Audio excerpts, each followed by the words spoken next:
नमस्कार, मैं हूँ किन्नरी बस सरवैया और आज मैं आपके लिए एक कहानी लेकर आई। एक आदमी था जो भगवान के पास बैठकर भगवान की पूजा कर रहा था और भगवान को कोस रहा था।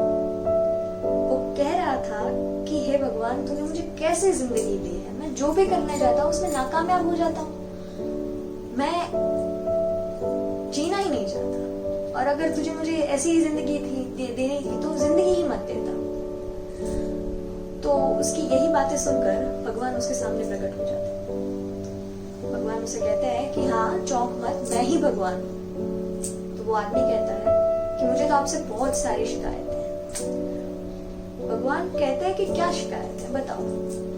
तो वो कहता है कि मैं जो भी करने जाता हूँ, जो भी मैंने अब तक कोशिश की है, उन सब में मैं नाकामयाब हुआ। मतलब मैं कहीं पे सक्सेसफुल नहीं हुआ। तो मुझे बताओ कि मेरी जिंदगी की कीमत क्या है।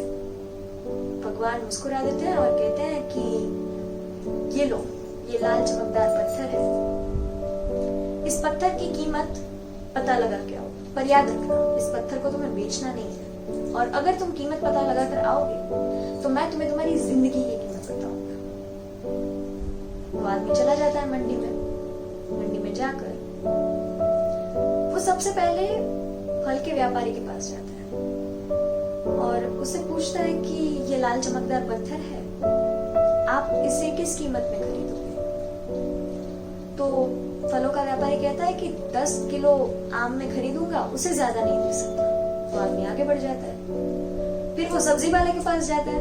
सब्जी वाले से पूछता है कि ये लाल चमकदार पत्थर है, आप ये खरीदोगे और खरीदोगे तो किस कीमत पर खरीदोगे। तो वो सब्जी वाला उसे कहता है कि मैं 3 बोरी आलू दे सकता हूँ, उससे ज्यादा मैं नहीं दे सकता। अब ये आदमी घूमते घूमते मंडी में घूम रहा है और शाम हो जाती है। शाम के समय वो सुनार की दुकान पे जाता है। सुनार की दुकान पे जाके वो पत्थर दिखाता है और सुनार से कहता है कि इसकी कीमत क्या होगी। सुनार बताता है कि 50 लाख रुपए दे सकता हूँ, इससे ज्यादा नहीं दे सकता। वो आदमी चौंक जाता है। वो कहता है कि मुझे बेचना नहीं था। सुनार को लगता है कि ये शायद मोल भाव करेगा, इसलिए सुनार कहता है कि मैं 1 करोड़ दे सकता हूँ, उससे ज्यादा नहीं दे सकता। तो उस आदमी ने कहा कि मैं बेच नहीं सकता क्योंकि जिसने मुझे ये पत्थर दिया है उसने मुझे बेचने से मना किया है। सुनार गुस्सा हो जाता है कि भाई, अगर बेचना ही नहीं है तो क्यों समय बर्बाद कर रहे हो। वो आदमी निकल जाता है सुनार की दुकान से और वो जाता है जौहरी के पास।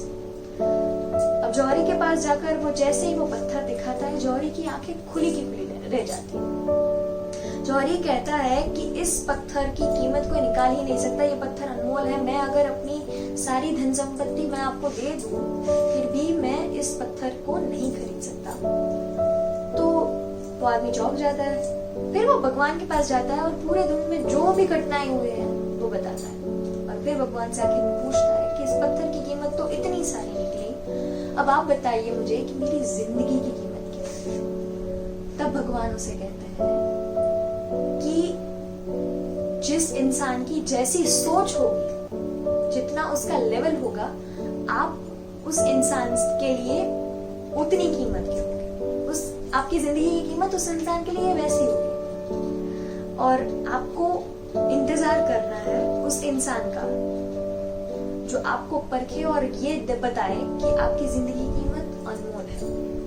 तो भगवान उसे उसकी जिंदगी की कीमत बता देते हैं। हमें सीख क्या मिलती है? कभी कभी हम लोग दूसरों के ओपिनियन से अपने आप को जज करते हैं। ये हमें नहीं करना चाहिए। अगर दूसरे को कुछ भी मतलब लगता है तो उससे हमें फर्क नहीं पड़ना चाहिए। भगवान गौतम बुद्ध ने एक बहुत अच्छी बात कही थी। भगवान गौतम बुद्ध को बहुत सारे लोग क्रिटिसाइज किया करते थे, वो उन्हें गालियां दिया करते थे और बुद्ध को कोई फर्क नहीं पड़ता था। तो किसी ने पूछा कि आपको फर्क नहीं पड़ता, आपको लोग गालियां दे रहे हैं। तो भगवान बुद्ध ने कहा कि मुझे फर्क नहीं पड़ता, मुझे दुख नहीं होता, क्योंकि वो अपने मुंह से बोल तो रहे हैं पर मैं अपने अंदर ग्रहण कुछ नहीं कर रहा।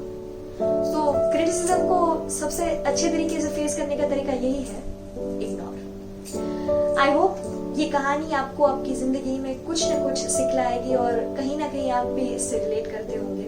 अगर आपको ये कहानी पसंद आई और मेरी बातें आपको अच्छी लगती है तो मेरे वीडियो को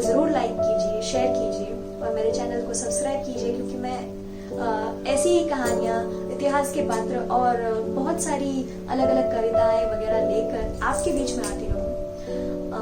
और अगर मेरी कोई गलती हो, अगर आपको कुछ बुरा लगे तो वीडियो को डिसलाइक भी कर दीजिए और मुझे कमेंट सेक्शन में जरूर बताइए डिसलाइक के साथ कि आपको क्या नहीं पसंद आया। And thank you very much for watching this video. नमस्कार।